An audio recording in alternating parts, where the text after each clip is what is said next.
Berlin by Night by M. Riff. Chapter 01, Berlin. Topaz extended her phone to a passerby, an elderly lady adorned in a colorful scarf covering her head and shoulders. Speaking in English, she politely requested, "Excuse me, madam. Would you mind taking a photo of us together?"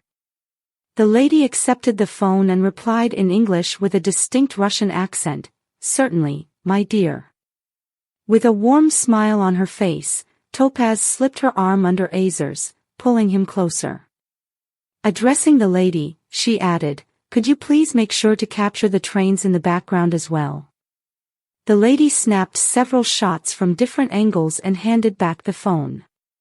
Topaz was occupied by typing in her phone's screen when Azer extracted a professional journalist camera from his backpack, and quickly aimed it at the elderly lady before she blended into the crowd.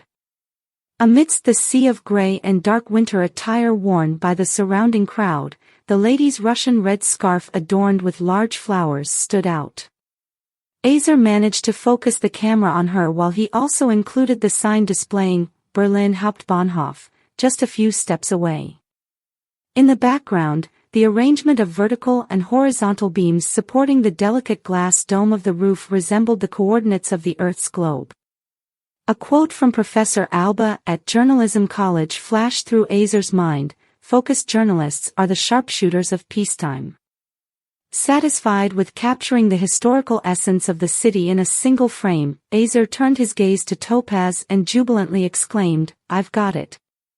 Topaz shifted her attention briefly to two young women further down, provocatively leaning against the railing to showcase their figures.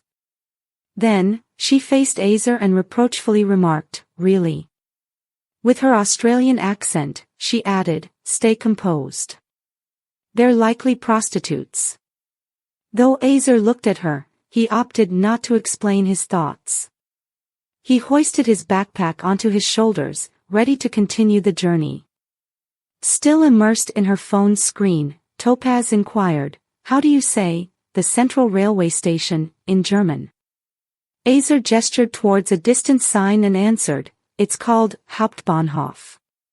After a couple of failed attempts at copying it, she relinquished her phone to Azer, urging, "Could you please type it here for me?"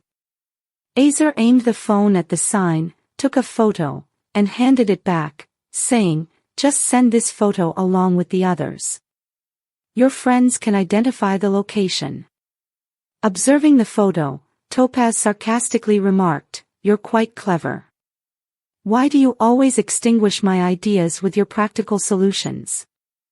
"I'm attempting to showcase that I've learned some German words since arriving in Europe." With a back-and-forth glance between the photo and her phone, she managed to input Hauptbahnhof into her text message and press send. Grabbing her suitcase, she pulled it along and remarked, "My friends in Australia are going to be so envious." Azer walked beside her and pointed out, "That was the 5th or 6th message you've sent since we arrived." Topaz retorted, "I've been staying in a Spanish coastal village ever since I got to Europe 4 months ago. My friends keep nagging me to share pictures from Paris, London, and Berlin instead of flooding them with sunrise and sunset photos by the sea. Now I finally have the chance to prove that I'm truly exploring Europe." Azer remarked, "We're going to be here until tomorrow. You'll have plenty of opportunities to send as many photos as you like." With a touch of irritation, Topaz responded, "No kidding. 24 hours to explore every corner of the major capital of the European Union." They had landed a few hours earlier after their flight. Right up until the last moment, they weren't sure if both would be able to make it onto the plane. Azer expressed his gratitude. "Marita was kind to give me her ticket instead of going to her mom's birthday party." Topaz responded, "Let's not make it too dramatic. Most people her age would gladly give up a ticket to avoid a mom's birthday bash." She explained further, "Marita told me her mom is a self-centered egomaniac. She only invited her daughter to the party to do all the work while she plays the queen. When Azer had told Marita he needed to go to Berlin to discuss Eric's serious condition with the neurology professor Nando Ponset, she had offered him her ticket and even gave him her apartment keys. Topaz packed her bags and accompanied Azer to the airport, hoping to snag a last-minute ticket. She continued, "Marita had 2 conditions when she heard I was joining you in Berlin. First, I can't snoop around and read her diary." After a pause, Azer asked, "What was the second condition?" Topaz replied, "She warned us about the thin walls in Berlin for historical reasons. So, no loud intimacy in her place." She added, "Marita had seen a documentary about Australian girls liking intense intimacy, which I can't completely deny." Azer said, "It might be one of the few interesting things about Australia, considering the long list of not-so-fun facts like poisonous snakes and spiders."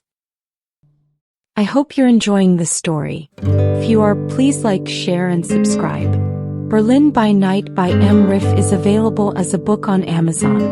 Check the links in the description.